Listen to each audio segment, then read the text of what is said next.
Hello friends, I am Santosh. Welcome to I Sutra. दोस्तों, I hope you are all doing very well. आप सब बहुत अच्छे हो गए। आज का जो मोटिवेशनल कोट है इसमें देखिए, the sun always shine after the rain. मतलब सूरज तभी चमकता है जब बारिश हो जाती है। इसी तरीके आप इसको डायरेक्ट रिलेट कर सकते हैं अपनी लाइफ में। आपकी लाइफ में बहुत सारी प्रॉब्लम्स आती रहती हैं डे टू डे लाइफ में। कभी आपको घर के कुछ काम पड़े, कभी कुछ और फैमिली में इश्यूज आए, लेकिन आप अपने जो फोकस है, अपना जो आपका गोल है, उसे अचीव करने से आप मत हटाइए। कुछ भी क्यों ना कंडीशन आ जाए, ये सबकी लाइफ में एक प्रॉब्लम आती है। लेकिन जैसे ही आपके लाइफ से ये प्रॉब्लम हटेंगी, आप अपने आप को फोकस्ड रखेंगे, तो आप भी एक टाइम ऐसा आएगा जब एक सूरज की तरह चमकेंगे, अपने सक्सेस को अचीव करेंगे। तो this is all for today's motivational quote. चलता हूँ पहली न्यूज़ की तरफ। यहाँ पे बात करी जा रही है कोरोना वायरस केसेस के बारे में। लगभग पूरे वर्ल्ड के अंदर 1,69,59,858 कोरोना पॉजिटिव पेशेंट्स निकल के आ चुके हैं। इसमें से अगर आप देखेंगे, अच्छी चीज़ ये है कि 1,05,83,350 लोग पूरी तरीके रिकवर कर गए हैं। और इसमें से अच्छी चीज़ ये कि 6,64,000 जो लोग हैं वो, सॉरी ये अच्छी चीज़ नहीं है, 6,64,000 जो लोग हैं ये अपनी जान कोरोना वायरस की वजह से गंवा चुके हैं। आप समझ सकते हैं कितनी भयावह ये बीमारी अब होती जा रही है। यूएसए की अगर आप देखें तो, एक मिनट, यूएसए के बारे में अगर आप देखें तो यूएसए टॉप पे बना हुआ है अभी भी। उसके बाद Brazil, India, Russia, south Africa, ये सारे टॉप 5 कंट्रीज़ हैं। उसके बाद इंडिया के अगर आप केसेस के बारे में देखेंगे तो लगभग 15,58,447 केसेस टोटल निकल के आ चुके हैं। इसमें से आप देखेंगे 9,99,313 केसेस पूरी तरीके रिकवर कर गए, जो कि आप बोल सकते हैं बहुत ही अच्छी चीज़ है। उसके बाद आप देखेंगे नंबर ऑफ डेथ्स की, तो इंडिया में लगभग 34,485 लोग कोरोना वायरस की वजह से अपनी जान गंवा चुके हैं। तो इसका आप एक आइडिया रख सकते हैं। उसके बाद यहाँ पहली न्यूज़ में बात की जा रही है आश्रय। आश्रय बेसिकली अगर आप देखेंगे, defence institute of advance technology DIAT जिसे आप बोलते हैं, पुणे ने डेवलप किया आश्रय। ये एक तरीके के मेडिकल बेड आइसोलेशन सिस्टम है। जैसा कि आप यहाँ पे देख सकते हैं, पूरी तरीके से आइसोलेटेड ये सिस्टम है जिसमें कोविड पेशेंट्स को रखा जाएगा, जिससे कि उनसे जो वायरस फैलता है वो उस वायरस को वहीं उन्हीं के उस कंटेनमेंट एरिया तक कंटेन किया जा सके। इससे क्या होगा फ़ायदा, जो डॉक्टर्स होंगी, जो नर्सेज होंगी, जो ये सब लोगों को बचाया जा सकेगा, इनको इस वायरस के इन्फेक्शन से बचाया जा सकेगा। तो ये सारी चीज़ें हैं, आप याद रख सकते हैं। इसे एक लो कॉस्ट रीयूजेबल सोल्यूशन के तौर पर मेंटेन किया गया है, जिससे कि प्रॉपर कोविड-19 को जो पेशेंट्स हैं उनको प्रॉपरली ट्रीट किया जा सके, और नेगेटिव प्रेशर जो वो होता है उसको कहीं ना कहीं नलीफाई करके उनको, उनके जो एरोसोल्स होते हैं उनको डिसइंफेक्ट किया जा सके। ये एक मॉड्यूलर और पोर्टेबल डिज़ाइन के तौर पर बनाया गया है, जो कि सूटेबल है डिफरेंट और अलग अलग इंस्टीट्यूशनल हॉस्पिटल्स या इंडिविजुअल क्वारंटीन के लोगों के लिए। आप देखते होंगे बहुत सारे हॉस्पिटल्स में एक कॉमन बेड होता है, एक कॉमन रूम होता है जहाँ पे सारे पेशेंट्स होते हैं। तो उसमें से कुछ तो अच्छे होते हैं, कुछ जिनके माइल्ड सिम्टम्स होते हैं, कुछ के सिवियर सिम्टम्स होते हैं। तो वो सब लोगों को कैसे सेग्रीगेट करके रखना है वो यहाँ पे काफ़ी ज़्यादा अच्छे से इंश्योर किया जा सके। घर में भी अगर बहुत सारे लोग जो क्वारंटीन में रहते हैं, क्वारंटीन में रहते हुए उनको एक अगर ऐसा बेड प्रोवाइड किया जा सकेगा, तो कम जगह में उनको ये बेड में ये वो रहेंगे, तो उनका जो इन्फेक्शन है वो दूसरे लोगों तक नहीं पहुंच पाएगा। उसी तरीके आप देखेंगे जो बेड आइसोलेशन सिस्टम है, ये इसमें पूरी तरीके इसको कवर करके रखा जाता है, और इसकी स्पेशलाइज्ड मटेरियल यूज़ होता है इसमें, और मैन्युफैक्चरिंग प्रोसेस अच्छे से करी जाती है, जिससे कि जो वायरस है जिसे आप बोलते हैं SARS-CoV-2 वायरस, वो एक जो उसका स्प्रेड है उसको कंटेन किया जा सकता है। इस एनवेलप्स को रीयूज़ किया जा सकता है। जो आप ये देख सकते हैं, ये एनवेलप है जो जिससे कवर्ड है पूरा एरिया, इसको रीयूज़ करके as an antibacterial, antifungal की तरह इसको सैनिटाइज करके उसको फिर से रीयूज़ किया जा सकता है। तो ये आप समझ सकते हैं। यहाँ पे बात की जा रही है रिपोर्ट ऑन डिजिटल एजुकेशन पे अभी इंडिया की रिपोर्ट आई डिजिटल एजुकेशन 2020, जिसको कि लॉन्च किया गया ministry of human resource development के द्वारा। इस रिपोर्ट में बताया गया कि इनोवेशन मेथड जो अडॉप्ट किए गए education departments of states union territories, ये इंश्योर कर रहे हैं कि एक्सेसिबल और इंक्लूसिव एजुकेशन दी जा सके बच्चों को, जिससे कि उनका एक होलिस्टिक डेवलपमेंट किया जा सके, और जो उनका ऊपर एक बर्डन है जो लर्निंग गैप्स का, वो कहीं ना कहीं कम किया जा सके। इसके तहत जो आप देखेंगे कि रिमोट लर्निंग, मतलब दूर दराज के क्षेत्रों में अच्छे से ऑनलाइन मीडियम के थ्रू एक पढ़ाई कराई जा सकेगी, जिससे कि जो बच्चे मान लीजिए गांव या ऐसे कस्बों में रहते हैं जहां पे इंटरनेट इजीली अवेलेबल नहीं है, उनको काफ़ी ज़्यादा हेल्प मिलने वाली है। और इसके बाद आप देखेंगे taking education to all students within their purview. आप देखेंगे यहाँ पे ये जो इनिशिएटिव है चारडी मिनिस्ट्री का, इसमें स्वयं Prabha TV channel, online MOOC courses, online air शिक्षा वाणी, ई पाठशाला, national repository of open educational resources, ये सारे अभी ऑलरेडी ये सब ऑनलाइन मीडियम्स के तहत सरकार एजुकेशन प्रोवाइड कराने की तरफ एक अच्छा कदम बढ़ा चुकी, जिसमें आप देखेंगे फ्री टू एयर चैनल्स के माध्यम से बच्चों को पढ़ाया जा रहा है। और साथ में ही आप देखेंगे इनको जो जैसे आप देखेंगे रेडियो के थ्रू, फ्री टीवी चैनल्स के थ्रू ये सारी एजुकेशन जो दी जा रही है, इससे काफ़ी ज़्यादा हेल्प मिल रही है बच्चों को। क्योंकि आपने देखा बहुत ही हमारा जो अभी इंडिया का इंफ्रास्ट्रक्चर है, रूरल इंफ्रास्ट्रक्चर काफ़ी ज़्यादा फ्रेजाइल है। बहुत सारे बच्चे ऐसे हैं जिनके पास इवन मोबाइल ही नहीं है, इंटरनेट कनेक्शन तो आप दूर की बात बोलिए, तो फिर आप कैसे उनको एजुकेशन प्रोवाइड कराएंगे। तो एटलीस्ट अगर वहाँ पे टीवी है, इलेक्ट्रिसिटी है, तो वो एटलीस्ट एक्सेस कर सकेंगे, एजुकेशन पढ़ सकेंगे, ऑनलाइन पढ़ सकेंगे। तो यही सारी चीज़ें बात की जा रही है यहाँ पे। मेजर डिजिटल इनिशिएटिव जो स्टेट गवर्नमेंट्स के द्वारा लिए गए हैं आर स्माइल, यानी कि social media interface on learning engagement. ये राजस्थान का एक प्रोजेक्ट है। इसमें होम क्लासेस हैं जम्मू के अंदर चलाई जा रही हैं। पढ़ाई तून्हार दुआर education at your door step, ये सब लोकल लेवल पे अलग अलग स्टेप्स स्टेट गवर्नमेंट्स के द्वारा लिए जा रहे हैं। छत्तीसगढ़ में उन्नयन इनिशिएटिव, बिहार में ये सब एप्लीकेशन, मोबाइल एप्लीकेशन के थ्रू ऑनलाइन जो पढ़ाई कराई जा रही है, इससे कहीं ना कहीं बच्चों का जो पढ़ाई से एक जो गैप है वो गैप बड़ा ना हो पाए। इस सारी चीज़ों को इंश्योर किया जा रहा है कि ऑनलाइन एजुकेशन के माध्यम से एटलीस्ट जो एक उनकी कनेक्टिविटी है पढ़ाई से वो बनी रहे, और वो वापस जब स्कूल जाए तो उनको कुछ भी नया ना लगे। तो ये आप याद रख सकते हैं डिजिटल एजुकेशन के बारे में। यहाँ पे बात की जा रही है मृत्यु दर, फेटेलिटी रेट के बारे में। इंडिया के अंदर अगर आप देखेंगे तो ये जो इंसिडेंस ऑफ फेटेलिटी रेट है ये काफ़ी ज़्यादा अब लो लेवल पे जा रही है, जैसा कि आप इस ग्राफ में देख सकते हैं। अभी तो एक हाइक आया था, लेकिन अब ये काफ़ी ज़्यादा नीचे आ गई है। इंडिया में अगर आप देखेंगे वर्ल्ड के अंदर सबसे कम फैटेलिटी रेट, मतलब सबसे ज़्यादा कम मृत्यु दर, सबसे ज़्यादा कम लोग इंडिया में ही कोरोना वायरस की वजह से मर रहे हैं। आप देखेंगे इंडिया का जो फैटेलिटी रेट है वो काफ़ी ज़्यादा कम होता हुआ आ रहा है। लगभग आप देखेंगे 2.5%, लगभग 100 में से सिर्फ 2.5 लोग ही अपनी जान गंवा रहे हैं। तो आप ये बोल सकते हैं एक अच्छी खबर, अच्छे से गवर्नमेंट कंट्रोल करके चल रही है।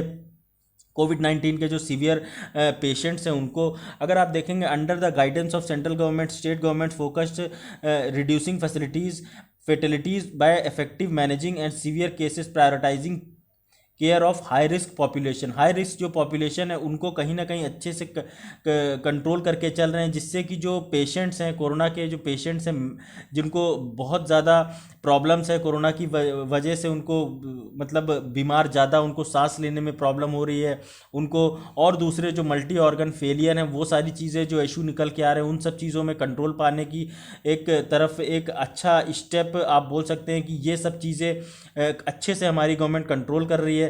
इसे आप देखेंगे 3 टियर हॉस्पिटल इंफ्रास्ट्रक्चर बना के इसे ये सारी चीज़ें कंट्रोल करी जा रही है। पेशेंट मैनेजमेंट अच्छे से किया जा रहा है और कंसिस्टेंट जो रिकवरी है वो हो रही है। मतलब रिकवरी जब अच्छी हो रही है तभी तो फेटलिटी रेट नीचे जा रहा है। तो ये सारी चीज़ आप एक इम्पॉर्टेंट याद रख सकते हैं। यहाँ बात करी जा रही है एयर पोल्यूशन और लाइफ एक्सपेक्टेंसी के बारे में कि आप जितना ज़्यादा एयर पोल्यूशन होगा उतनी ही लोगों की लाइफ एक्सपेक्टेंसी कम होती हुई नज़र आएगी। मतलब ज़्यादा अगर आप देखेंगे दिल्ली जैसे एरिया जहाँ पे बहुत बहुत ज़्यादा पोल्यूशन देखने को मिलता है। वर्ल्ड की मोस्ट पोल्यूटेड सिटीज़ में से भी एक है कानपुर हो गया, उसके बाद गाज़ियाबाद हो गया। ये सारे ऐसे सिटीज़ हैं जहाँ पे एयर पोल्यूशन की वजह से लोगों की जो ज़िंदगी है लगभग 8% तक उनकी जो लाइफ है वो कम हो जा रही है। तो ये आप समझ सकते हैं कितना सीरियस इशू है। अभी एयर क्वालिटी लाइफ इंडेक्स के द्वारा बोला गया कि इंडिया की जो पॉपुलेशन है वो बहुत ज़्यादा एक्सपोज्ड है पोल्यूशन लेवल्स पे।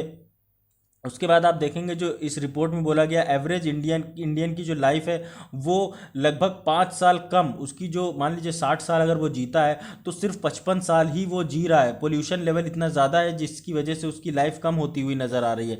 42% राइज देखने को मिला पर्टिकुलेट पोल्यूशन, जिसे आप पर्टिकुलेट मैटर आपने सुना होगा, पर्टिकुलेट मैटर 2.5, ये सारी। उसके बाद नाइट्रोजन डाइऑक्साइड, कार्बन एमिशंस, ये सारी वजहों से जो काफ़ी ज़्यादा एक थ्रेट पैदा हो रहा है कोविड-19 के वजह से। आप देखें कोविड-19 एक एडिशनल इसमें मतलब अपना इम्पैक्ट डाल रहा है, जिसको कोविड-19 हो गया प्लस जो पोल्यूशन का इम्पैक्ट पड़ रहा है उससे जो उसकी रिकवरी है वो काफ़ी ज़्यादा स्लो होती हुई नज़र आ रही है।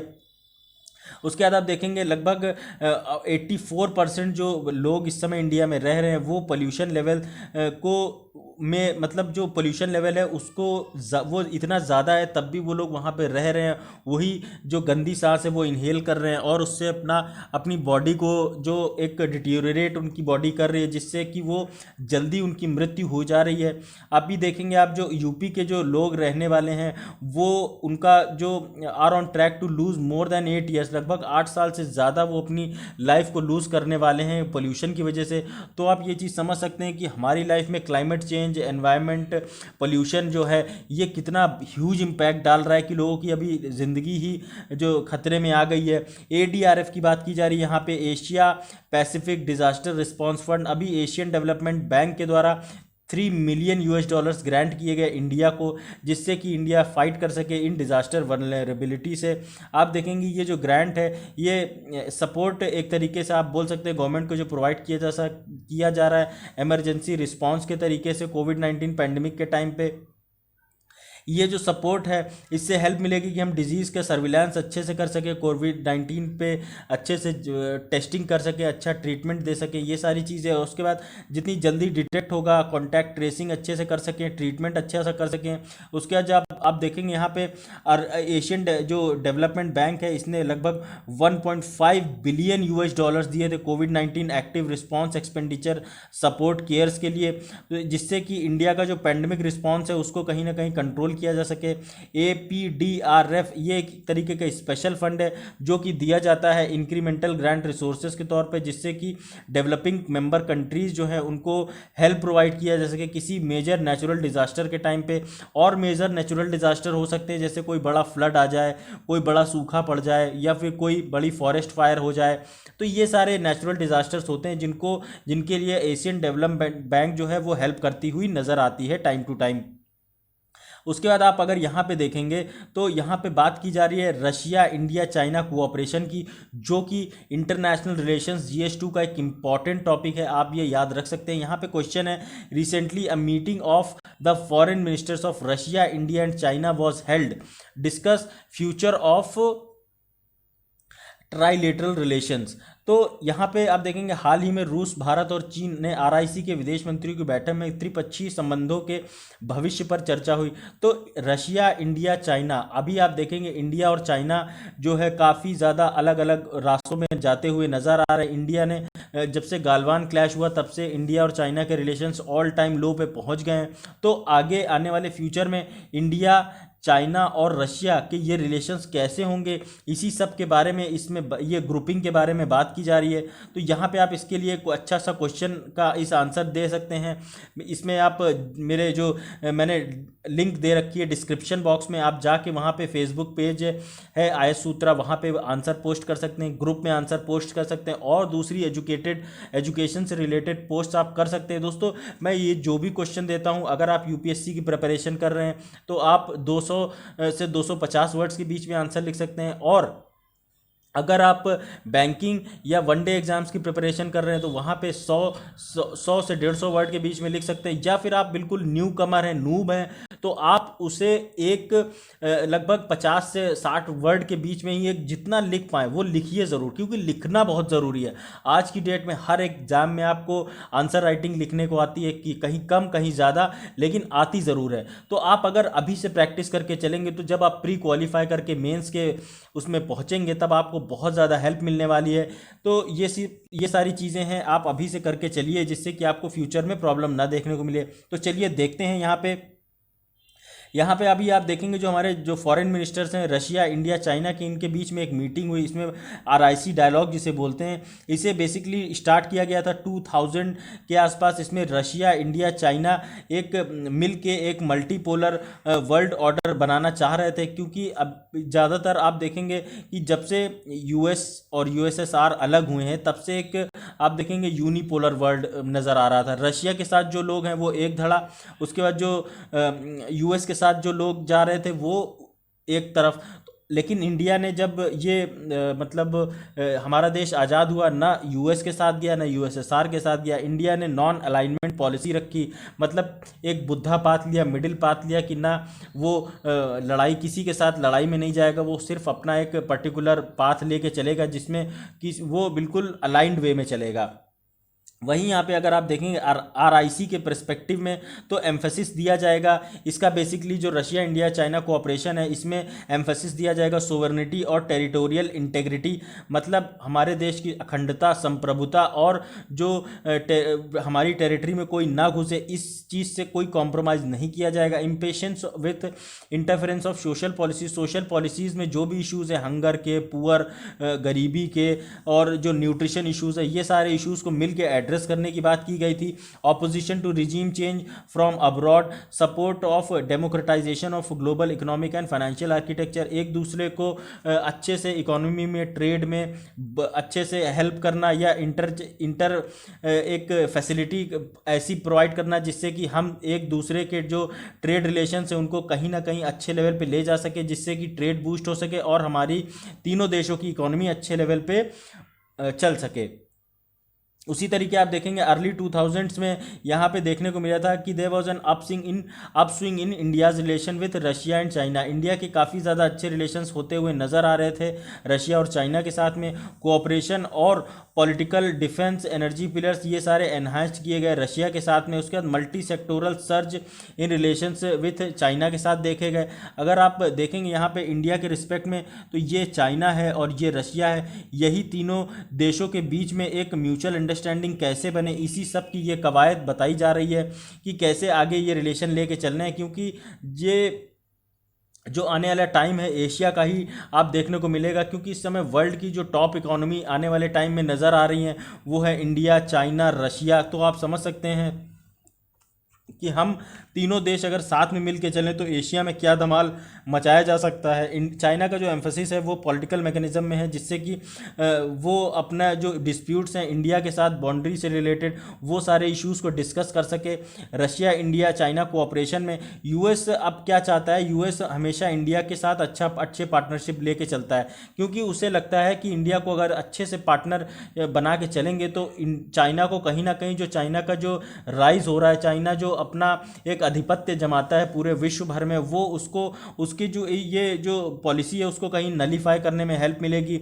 आप देखेंगे इंडिया के रिलेशन जो US से हैं वो काफ़ी ज़्यादा अच्छे होते हुए नज़र आए। सिविल न्यूक्लियर डील साइन करी गई, ट्रेड इन्वेस्टमेंट टाइज बढ़ाए गए, डिफेंस रिलेशनशिप बढ़ाई गई। उसके बाद आप देखेंगे अगर 2005 के अंदर ये चाइना का जो अग्रीमेंट था उसे वायलेट करते हुए नज़र आया। इसमें आप देखेंगे इसमें चाइना पाकिस्तान जिसे इकोनॉमिक कॉरिडोर जिसे आप बोलते हैं CPEC ये लॉन्च किया गया। Worked to undermine India's influence in its neighbours, ये मतलब आप देखें कि इंडिया का जो इन्फ्लुएंस है अपने नेबरहुड में जैसे कि नेपाल, बांग्लादेश, ये सब कहीं ना कहीं अंडरमाइन किया गया, जिससे कि आप देखेंगे कि हमारे रिलेशन सब जो हमारे बॉर्डर कंट्रीज़ हैं, जो हमारे नेबर्स हैं, उनके साथ काफ़ी एक ख़राब होते हुए नज़र आ रहे हैं। फिर आप नेपाल ले लीजिए या फिर आप पाकिस्तान ले लीजिए, ये सारे कंट्रीज़ जो हैं, ईरान ले लीजिए, तो ये सारी कंट्रीज़ के साथ भी हमें अच्छा एक रिलेशन मेंटेन करके चलना पड़ेगा और एक होलिस्टिक जो मल्टीपोलर जो वर्ल्ड है उसके हिसाब से चलना पड़ेगा। मतलब सबको एक दूसरे की ज़रूरतों को केटर करके चलना पड़ेगा, जिससे कि हमें किसी भी प्रकार की जो प्रॉब्लम है वो ना आ सके और जो वक्त ज़रूरत जो ख़राब समय में एक दूसरे की हम अच्छे से मदद कर सके। Expanded it's military and economic presence in Indian ocean, तो ये आप समझ सकते हैं इंडिया ने अपना जो मिलिट्री प्रेजेंस है वो काफ़ी ज़्यादा वो बढ़ाया है, इकोनॉमिक प्रेजेंस बढ़ाया है इंडियन ओशंस में।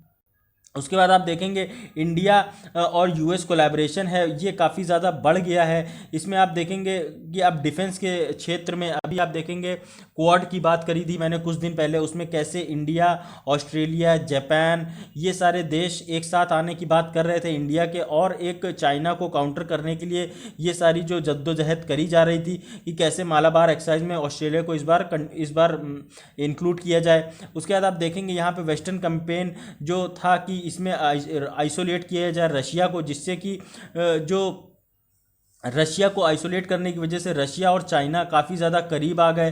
तो ये आप समझ सकते हैं कि सब एक दूसरे से रिलेटेड चीज़ें हैं। इंडिया का यूएस से रिलेशन होने की वजह से क्या रशिया चाइना पे इम्पैक्ट पड़ रहा है, रशिया चाइना के रिलेशन से क्या इंडिया पे इम्पैक्ट पड़ रहा है। तो ये सारे जो आप डाइवर्सिटी है रिलेशंस में, बाइलेटरल, मल्टीलेटरल, ट्राइलेटरल रिलेशंस में, इन सारे रिलेशंस को आपको समझना बहुत ज़रूरी है। जब भी आप इंटरनेशनल रिलेशंस से रिलेटेड किसी भी क्वेश्चन का आंसर देंगे तब आप जितने ज़्यादा डाइवर्स एंगल्स उसमें डाल सकेंगे, फिर वो इकोनॉमिक एंगल हो या फिर एनवायरमेंटल एंगल हो, क्लाइमेट चेंज हो, उसके बाद या फिर उसका डिफेंस से रिलेटेड एंगल हो या फिर टेरिटोरियल कोई एंगल हो या फिर उसका जो मरी टाइम जिसमें आप बोलते हैं मतलब वाटर वे से रिलेटेड कोई इशू हो। तो ये सारे इश्यूज जितने आप डाइवर्स एंगल डालेंगे उतना ही जो एग्जामिनर होगा वो समझेगा ये चीज़ कि आपका जो सेंस ऑफ थिंकिंग है वो कितना ब्रॉड है। तो ये सब चीज़ें आप जब भी आंसर लिखें तो आप ज़रूर याद रखें। उसके बाद आप देखेंगे इन सारी जो इंडिया, यूएस और यूएस चाइना और उसके बाद ये सारे जो तीनों देशों की वजह से खिचड़ी है, इन सब के वजह से एक डुओपोली क्रिएट हो गई रशिया, चाइना और एक सेंट्रल एशिया के अंदर में। इंटरेस्ट जो है रशिया चाइना की इंडो पैसिफिक रीजन में काफ़ी ज़्यादा डाइवर्ज हैं इंडिया से। तो आप देखेंगे इंडियन ओशियन में पहली चीज़ तो सबसे ज़्यादा चाइना को प्रॉब्लम यह है कि इसमें इंडो वर्ड लगाया जाता है। इंडो वर्ड जो है इससे सबसे ज़्यादा चाइना को प्रॉब्लम होती है, जिस वजह से चाइना यूएस से काफ़ी ज़्यादा कई बार एक मतलब एक टेंशन की स्थिति क्रिएट हो जाती है। लेकिन इंडिया का जो एंगेजमेंट है रशिया और चाइना के साथ में काफ़ी ज़्यादा इम्पॉर्टेंट है, क्योंकि सेंट्रल एशिया पॉलिसी में अगर इंडिया को डोमिनेट करना है तो वहाँ पे इन सब के साथ मिल के इंडिया को अच्छे रिलेशन मेंटेन करते हुए आगे चलना पड़ेगा। As Central Asians countries are willing to invite India to break up this duopoly, इस डुओपोली को ख़त्म करने की ज़रूरत है। सब एक दूसरे का साथ दें, सब एक दूसरे के विकास में साथ दें, सब एक दूसरे के साथ मिल के काम करें, ट्रेड करें। इसलिए आप देखेंगे इंडिया को चाहिए कि वो मेंटेन करे अपनी strategic autonomy, financial foreign policy bye engaging both Russia और चाइना। इनके साथ अच्छे जो रिलेशंस हैं ट्रेड लेवल पे वो मेंटेन करके रखे और अपने जो रिलेशंस हैं यूएस के साथ उनको एक फोकस्ड वे में रखे कि उस यूएस रिलेशन की वजह से अपने जो चाइना और रशिया हैं उनके साथ रिलेशन अपने ख़राब ना करे। अभी आप देखेंगे चेन्नई और व्लादिवोस्टोक मैरीटाइम कॉरिडोर एक इसमें आप देखेंगे, एक मिनट में बताता हूँ आपको। ये आप देखिए यहाँ से लेके यहाँ तक एक मैरीटाइम वे बनाने की बात की जा रही है, जिससे कि रशिया और इंडिया की जो कनेक्टिविटी है वो काफ़ी अच्छे लेवल पे होती हुई नज़र आएगी। इससे क्या होगा कि हम जो ट्रेड है अपना मैरीटाइम ट्रेड रशिया के साथ वो काफ़ी अच्छे लेवल पे ले जा सकेंगे। अभी आप देखेंगे इंडिया का जो डिफेंस सेक्टर है वो काफ़ी ज़्यादा रिलाई करता है रशिया के ऊपर। तो ऐसे ही आगे फ्यूचर में अगर ऐसे रिलेशन अच्छे बने रहेंगे तो हमें वक्त पे जब भी अपने ज़रूरत पड़ेगी तो वहाँ पे रशिया जब हमें सपोर्ट करेगा तो हम कहीं ना कहीं चाइना को अच्छे से टैकल करते हुए नज़र आएंगे। तो ये सारी चीज़ें थी जिसमें मैंने आपको बताई रशिया का एंगल, इंडिया का और चाइना का क्या सारे एंगल्स थे। तो इन सब पे एक बढ़िया सा आप आंसर लिख के ज़रूर पोस्ट करिए फेसबुक के आय सूत्रा पेज पे या ग्रुप पे। तो चलता हूँ अगली न्यूज़ की तरफ। यहाँ पे बात की जा रही है इंसॉल्वेंसी एंड बैंकरप्सी कोड। दोस्तों इंसॉल्वेंसी एंड बैंकरप्सी कोड, इसको हिंदी में बोलते हैं दिवालिया या दिवालियापन कानून। इसमें अगर मैं आपको बेसिक बिल्कुल बताऊं तो क्या होता है कि मान लीजिए आपने आप किसी बैंक से आप लोन लेते हैं 10 लाख रुपए। तो ये लोन आप स्टार्टिंग में 3-4 किस्तें सही से बिल्कुल टाइम टू टाइम पे करते हैं, उसके बाद आपको किसी बिजनेस में नुकसान हो जाता है, फिर आप ये किस्त नहीं दे पाते। तो जब आप ये अपनी प्रीमियम नहीं दे पाते तो का आपके ऊपर 90 दिन का एक टाइम होता है, उसके बाद आप पे दिवालियापन कानून लागू हो जाता है, जिससे कि आपसे इस पैसे की उगाही करी जा सकेगी। आपको नोटिस भेजा जाएगा, आपको तो एक डराया धमकाया जाएगा, जिससे कि आप अपना ये मतलब बिजनेस जो है आपका ठप हुआ है इसको कैसे भी करके चालू करें, या फिर जो भी है बैंक से बात करके आगे काम बढ़ाएं। और यही सारी चीज़ें हैं इंसॉल्वेंसी बैंकरप्सी कोड की। एनपीए जो नॉन परफॉर्मिंग एसेट है उसको कैसे कंट्रोल किया जाए, बेसिकली इसलिए ही इंसॉल्वेंसी और बैंकरप्सी कोड बनाया गया था। ये दोस्तों देखने को मिला 2016 के अंदर में। अगर आप देखेंगे इसे बेसिकली बनाया गया जिससे कि स्पीड अप किया जा सके resolution of stressed assets in country. ये उन इंडिविजुअल्स पे एप्लीकेबल होता है जो कि पार्टनरशिप्स में होते हैं, एलएलपीज और कॉरपोरेट्स के साथ में। उसके बाद आप देखेंगे अथॉरिटी इसमें डिसाइड करती है कि इंसॉल्वेंसी एप्लीकेशन 180 या 90 दिन का एक्सटेंशन इसमें अलाउ किया जाए या नहीं। फास्ट ट्रैक किया जाता है process, 90 days available for specific entities. उसके बाद आप देखेंगे adjudicating authority NCLT for corporates, DRT for individual partnership firms. तो ये एक इंपॉर्टेंट स्लाइड है, आप इसको अच्छे से पढ़िएगा, समझिएगा कि क्या होता है इंसॉल्वेंसी बैंकरप्सी कोड। मैंने आपको बेसिक चीज़ समझा दी है। अब यहाँ पे जो बात की जा रही है उसमें बोला गया है मिनिस्ट्री एंड कॉरपोरेट अफेयर्स ने एक कमेटी बनाई है जिससे कि जो पर पैक्स होते हैं, पॉसिबिलिटी ऑफ इंक्लूडिंग पर PACS under current insolvency code. तो पर पैक होता क्या है? पर पैक आप देखेंगे एक ये अग्रीमेंट है जिसमें रेजोल्यूशन ऑफ डेप्ट, जो लोन आपने लिया है उसमें जो डिस्ट्रेस्ड कंपनी है जो लोन नहीं दे पा रही है उसे एक एग्रीमेंट किया जाएगा सिक्योर्ड क्रेडिटर्स और इन्वेस्टर्स के साथ में, जिससे कि अभी देखेंगे नॉर्मली क्या पब्लिक आप अगर लोन नहीं पे कर पाते तो वो आपकी उगाही करते हैं, उन पे आप दिवालिया कानून लगा के आपकी वो संपत्ति कुर्क कर देते हैं और फिर वो नीलाम कर देते हैं। लेकिन इसमें पब्लिक बिडिंग प्रोसेस होगी, पब्लिक बिडिंग प्रोसेस नहीं होगी। इसमें आपको प्रॉपरली एक समझाया जाएगा या फिर आपको जो भी अगर दूसरी कोई मदद ज़रूरत होगी तो वो प्रोवाइड करी जाएगी। ऐसा ही इंसॉल्वेंसी प्रोसीडिंग्स की जो रेजोल्यूशन है वो यूके और यूरोप में काम करता हुआ नज़र आता है, जिससे कि लोगों को एक आसानी से उनको लोन वापस चुकाने के लिए अगर कोई मदद की ज़रूरत है तो वो दी जाती है। इंडिया में भी कुछ ऐसा ही बात की जा रही है कि फाइनेंशियल क्रेडिटर्स और पोटेंशियल इन्वेस्टर्स के बीच में ये एक अग्रीमेंट किया जाएगा जिससे कि उनको हेल्प मिले कि वो अपना लोन रीपे कर पाए। प्रोसेस इसमें प्रपोज किया गया है कि प्री पैकेज रेजोल्यूशन है जिसमें कि आप देखेंगे एनसीएलटी का भी जो अप्रूवल है वो देखने को मिलेगा। इसके जो एडवांटेजेस होंगे कि आप देखेंगे faster the completed faster than traditional corporate insolvency resolution process, जल्दी काम होता हुआ नजर आएगा। इनकम्बेंट जो मैनेजमेंट है वो retains control of company until final agreement has reached. उसके बाद आप देखेंगे this will prevent disruptions in business, जो बिज़नेस में जो मतलब प्रॉब्लम होती है वो कहीं ना कहीं कंट्रोल कर सकेगा और अच्छी क्वालिटी की ह्यूमन रिसोर्सेज नज़र आएंगी। उसके बाद एसेट वैल्यू, ये सारी चीज़ें कंट्रोल कर सकेंगे। Pre pack needs approval of NCLT, national company law tribunal की तरफ से इसमें एक अप्रूवल हो जाएगा तो काफ़ी ज़्यादा अच्छे से ऑपरेशनल क्रेडिटर्स को सिक्योर किया जा सकेगा। लेकिन जो ड्रॉबैक्स होंगे उसमें ये होगा कि फाइनेंशियल क्रेडिटर्स जो होंगे उसमें इनको एक अग्रीमेंट के तहत जो इनके पोटेंशियल इन्वेस्टर्स होंगे प्राइवेटली इसमें काम करेंगे और इसमें जो ट्रांसपेरेंसी है वो कहीं ना कहीं ख़त्म होती हुई नज़र आएगी इसी जो कॉरपोरेट इंसॉल्वेंसी रेजोल्यूशन प्रोसेस है।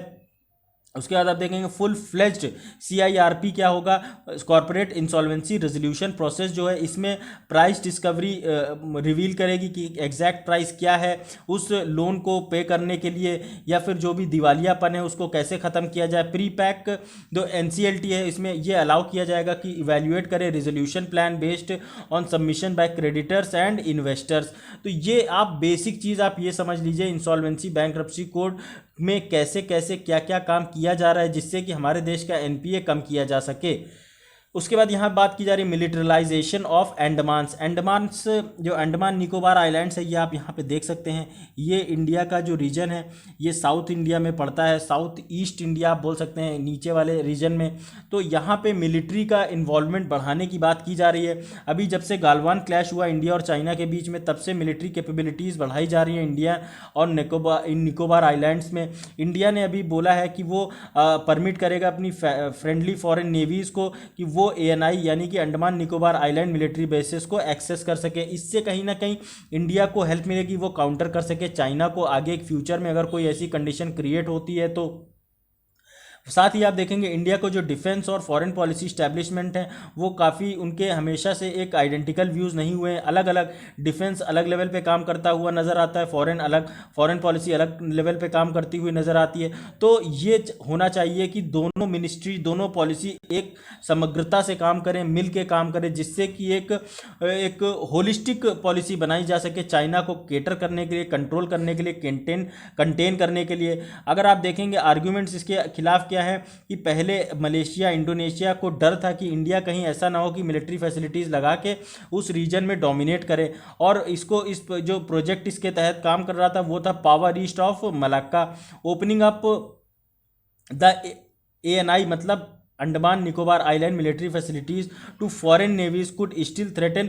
जो वहाँ के आसपास के, जैसे आप ये यहाँ पे अगर फॉरेन की नेवी होंगी तो थाईलैंड हो गया, उसके बाद आप देखेंगे श्रीलंका हो गया, इधर मालदीव्स हो गया, तो ये सारे जो देश है साउथ ईस्ट एशियन इकोनॉमीज़ जो हैं, और जो दूसरे इंडियन ओशन में जो और दूसरे देश हैं, वो सारे जो रीजन्स हैं वो थ्रेटन हो जाएंगे, डर जाएंगे, ऐसा बोला जा रहा है। उसके बाद आप देखेंगे it could lead to militarisation of littoral states. यहाँ पे मिलिट्री की ये जो दूसरे देश हैं दूसरे, वहाँ पे उनका भी प्रेजेंस बढ़ता हुआ नजर आएगा। Sharing military facilities would require sharing critical infrastructure with other countries. This is a threat for India's long term interest। आप समझ सकते हैं कि लॉन्ग टर्म इंटरेस्ट जो है इंडिया के वो कहीं ना कहीं हैम्पर होते हुए नजर आएंगे।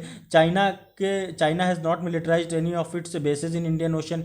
चाइना ने इंडियन ओशन में कोई भी अपना मिलिट्री बेस नहीं बनाया है। तो ये कहीं ना कहीं अगर इंडिया इसमें अब और काम करेगा तो कहीं ना कहीं एक इंडिया को एडिशनल एडवांटेज मिलेगा चाइना के ऊपर में, क्योंकि चाइना हमेशा इंडिया के साथ जो हमारी लैंड बाउंड्री है उसमें ज़्यादा एक एक्टिवनेस दिखाता है, जिस वजह से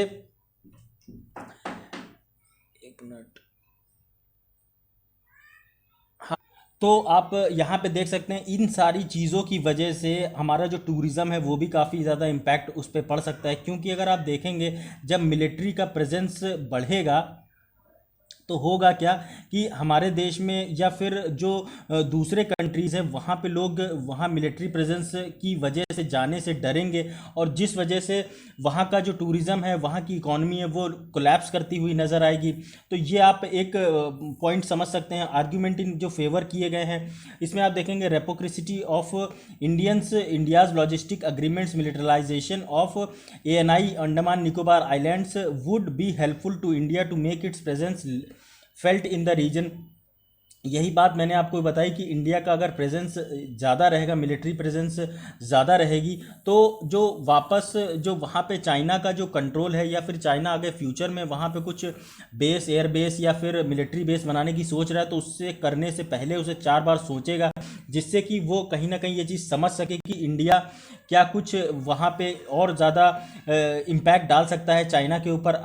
अगर navies of US, France, Singapore, Australia ये सब इंडिया के साथ लॉजिस्टिक पार्टनरशिप करते हैं तो उनको वहाँ पे अंडमान में जो है काम करने का वो एक्सेस मिलेगा। अभी तो ये सारी चीज़ें अगर आप देखेंगे सारे देश मिल के काम करेंगे इंडिया के साथ में तो इंडिया का एक जो बैकअप है वो काफ़ी अच्छा होता हुआ नजर आएगा। Development of military facilities will enhance the cooperation. आप देखेंगे to enter China's expanding footprint, India को चाहिए कि वो जापान को परमिट दे, ऑस्ट्रेलिया, फ्रांस, यूएस को परमिट दे कि वहाँ पे अपनी स्ट्रैटेजिक कैपेबिलिटीज़ बनाए, मतलब मिलिट्री बेसेस बनाए, नेवी बेस बनाए, आर्मी बेस बनाए, जिससे कि वहाँ पे उनका ज़्यादा मिलिट्री प्रेजेंस होने की वजह से चाइना कभी फ्यूचर में ये हिमाकत ना कर पाए कि इंडियन ओशन में इंडिया को ही वो काउंटर कर रहा है। तो ये सारी चीज़ें जापान को देखेंगे, इंडिया और जापान हैव ऑलरेडी डिस्कस्ड एक joint project to upgrade infrastructure in ANI जिससे कि इंस्टॉल साउंड सर्विलेंस सेंसर लगाया जा सके। और ये जो S O S U S अगर आप देखेंगे, ये एक इम्पॉर्टेंट इसलिए बन जाता है क्योंकि इससे काफ़ी ज़्यादा हमें हेल्प मिलती है कि हम मॉनिटर कर सकें चाइना की जो नेवी सबमरीन्स होती हैं उनकी एक्टिविटी को साउथ चाइना सी के अंदर में, और इंडियन ओशियन रिम एसोसिएशन जो कि आप बोलते हैं, ये जो अफ्रीका वाला रीजन है और ये इंडिया वाला रीजन है, यहाँ पे इसे कैसे टैकल किया जाएगा। इस पूरे इंडियन ओशन में इन सबको जो टैकलिंग है इनकी प्रॉपर होनी चाहिए, नहीं तो जो चाइना का प्रेजेंस है वो ज़्यादा बढ़ जाएगा, और जिस वजह से चाइना कभी भी आगे फ्यूचर में इंडिया पे अटैक कर सकता है, और इससे इंडिया की जो जो डिफेंस लेवल है वो काफ़ी ज़्यादा एक ख़राब लेवल पे आप बोल सकते हैं जाएगा। तो आपसे पूछा जा सकता है कि SOSUS ये क्या होता है। SOSUS एक तरीके का नेटवर्क है जो मॉनिटर करता है कि चाइना की नेवी के जो सबमरीन्स हैं वो कैसे काम कर रहे हैं, वो कहीं इंडिया के ऑपोजिट लेवल पे तो नहीं जा रहे हैं, इंडिया को कहीं हार्म पहुंचाने के लिए तो नहीं सोच रहे हैं। तो ये सारी चीज़ें हैं, आप याद रख सकते हैं। यहाँ पे बात की जा रही है स्पाई एंड स्टॉकरवेयर ऐप्स की, जो आप देखेंगे बहुत सारी फर्जी ऐप्स बनाई जाती हैं। फर्जी ऐप्स मतलब जैसे आपने अभी देखा टिकटॉक बंद कर दी गई, टिकटॉक लाइट बना दी, या फिर दूसरी कोई ऐप है उसको फर्जी तरीके से बना दिया, और उससे आपके जो फ़ोन में डेटा है उसको हैक करने के लिए जो काम किया जाता है, that is what you call cyber security hacks, stalkerware apps.